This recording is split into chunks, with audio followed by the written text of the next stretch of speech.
नमस्कार, मैं मंजीत सिंह अरोड़ा मानव चेतना चैनल में आपका स्वागत करता हूं। जिस प्रकार से आज दून अस्पताल में इतना बुरा हाल है, ये जो फीवर चल रहा है, एक तरफ से वायरल चल रहा है, दूसरी तरफ से जो कई प्रकार के बुखार चल रहे हैं। डॉक्टर साहब हमारे साथ है। क्या नाम है साहब? डॉक्टर साहब आप? Doctor HS. भाटिया जी, जिस प्रकार से अब बुखार चल रहे हैं, मुख्य तौर पे इसमें कौन सा बुखार चल रहा है? डेंगू के पेशेंट तो थोड़ा बढ़ गए हैं पिछले महीने से, और जो है वायरल फीवर चल रहा है आजकल, उसी की वजह से परेशानियाँ हो रही हैं। तो डेंगू इतना बढ़ गया है, जिस प्रकार से लोगों की स्थिति इतनी ख़राब है, आप देख रहे हैं हर मोहल्ले में लोग बीमार पड़े हुए हैं। क्या दून अस्पताल में बहुत दबाव नहीं बढ़ गया?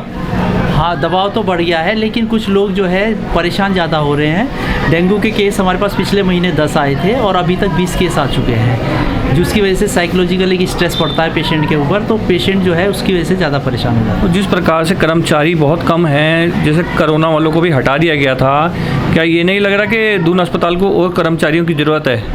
नहीं, कर्मचारी तो हमारे यहाँ पूरे हैं। जिस प्रकार से कर्मचारियों की कमी है, फिर भी अभी तक दून अस्पताल के कर्मचारी ये नहीं बता रहे कि कर्मचारियों की कमी है। और अभी इतनी स्थिति ख़राब है दून अस्पताल की, अगर एक पेशेंट आ रहा है, मतलब पैर रखने की यहाँ पर जगह नहीं है। बुखार इतना बढ़ गया है, वायरल फीवर।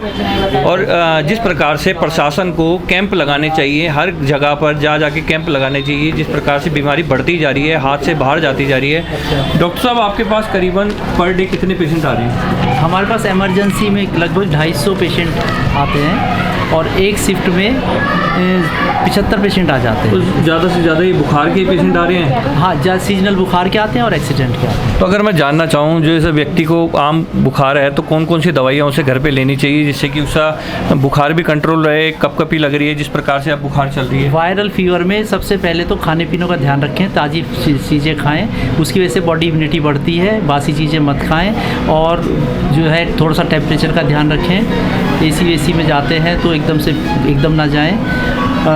टेम्परेचर के बाद जो है भीगे ना, बारिश में भीगने से भी प्रॉब्लम बढ़ती है। और कुल मिला के बॉडी की इम्यूनिटी अपनी ठीक रखें।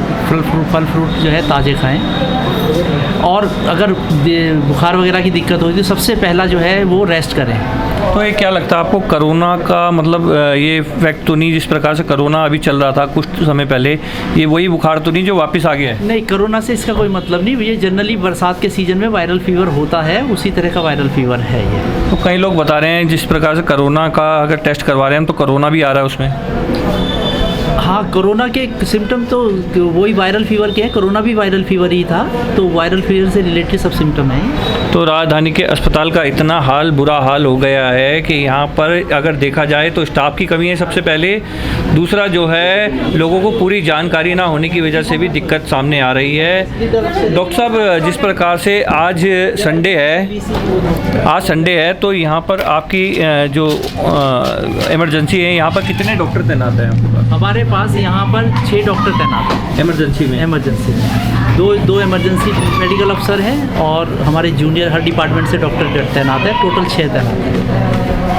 जिस प्रकार से प्रशासन के अधिकारी या डॉक्टर बता रहे हैं कि हमारे पास 6 डॉक्टर हैं, पर स्थिति इतनी ख़राब है। और अगर पहाड़ की हम स्थिति देखें तो पहाड़ में वहाँ डॉक्टर भी नहीं हैं और नर्सिंग स्टाफ धरने पर बैठे हुए हैं। जहाँ एक तरफ कोरोना योद्धा धरने पर बैठे हुए हैं, दूसरी तरफ नर्सिंग स्टाफ बड़ी संख्या में यहाँ पर धरने पर बैठे हुए हैं। स्थिति बद से बदतर होती जा रही है और आने वाले समय में अगर स्थिति और बदतर ना हो, इसीलिए शासन प्रशासन को इस बात पर ध्यान देना होगा कि हमें जो है कहीं ना कहीं स्टाफ को बढ़ाना होगा, डॉक्टरों को बढ़ाना होगा, डॉक्टरों को सुविधाएं देनी होंगी, डॉक्टरों को दवाइयां देनी होंगी और जगह जगह मोहल्ले में जाके कैंप लगवाने होंगे। मैं सीएमओ महोदय से भी निवेदन करता हूं, डायरेक्टर स्वास्थ्य से भी निवेदन करता हूं कि आपको कहीं ना कहीं अस्पतालों को पूरी सुविधा देने की ज़रूरत है पूरी, ताकि जो है आने वाले समय में लोगों के स्वास्थ्य के प्रति सचेत रहा जाए, स्थिति गंभीर ना हो।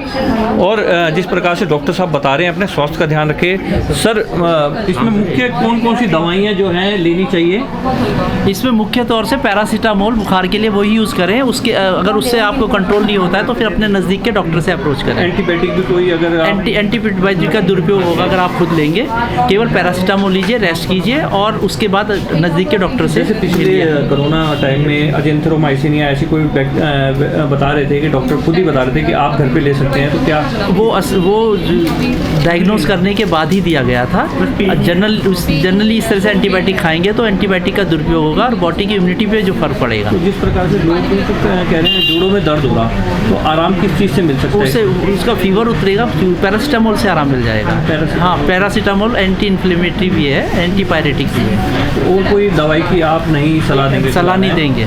तो स्थिति तो बहुत ख़राब है, परंतु डॉक्टर अपनी तरफ से जो कर सकते हैं वो कर रहे हैं। और आने वाले समय में डायरेक्टर साहब से कहूँगा, जो स्वास्थ्य डायरेक्टर हैं हमारे, उनसे भी कहूँगा सर आप जो है कहीं ना कहीं कैंप लगाएं। अस्पतालों में इतनी सुविधा मतलब इतने लोग नहीं इलाज करवा पा रहे, आप मोहल्लों में जाके कैंप लगवाएं ताकि उनको स्वास्थ्य सुविधा ढंग से मिल सके लोगों को, और आने वाले समय में ढंग से इलाज हो सके। धन्यवाद। मंजीत सिंह अरोड़ा, मानव चेतना चैनल से धन्यवाद।